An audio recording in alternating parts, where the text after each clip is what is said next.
Si Ebalyn, oh. Nag-exercise na si Ebalyn doon, oh. Sige, giling, giling, giling. Ebalyn, giling. Maganda yun yung ano, yung ano na yun, exercise na yun. May dumaan.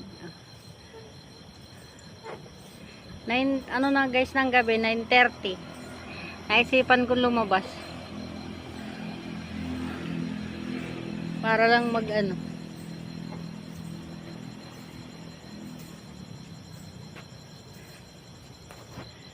Para lang mag-exercise.